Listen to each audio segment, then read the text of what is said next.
Guys, kung gusto nyo maglaro ng hindi nakaka-board, buti pa tong ahas laruin nyo para hindi kayo maboard. Marami siyang makakain ng mga color yellow at marami pa siyang maahas. Tignan nyo pa, sa taas, may ano pa. Binibilang pa nila bawat patay mo ng ahas. Ito nga pala pinili ko ng ahas sa bago naming ahas. At ano, ito din yung favorite ng mga magulang ko laruin.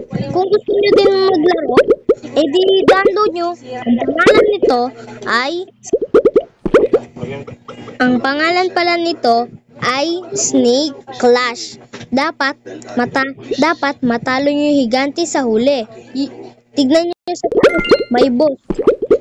Dapat makain nyo yun at magkaroon kayo ng 1,200, sa una, 1,200 din dapat kuhanin nyo yun. Tapos, sa pangalawa, 1,400 ang dapat yung makuha dito. Nakabilang pa kung yung kinukuha nyo. Kung makain ka man ng ahas, dun pa rin ang ano mo. Kahit mabulsay ka pa sa ulo, pwede ka umulit. Ito nga pala yung pipindutin nyo para maano kayo. Sa pang-una, may level na basa. Dito naman, start level pala yung basa dito. Dito naman, speed. At dito naman, item power. Minsan, binibili ko start level. Tara, laro na tayo.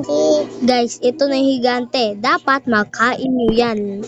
Dito yung bilihan ng ahas at mamimili ka. Ito nga pala yung nabili ko.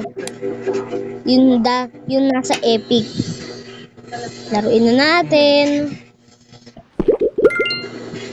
Kain.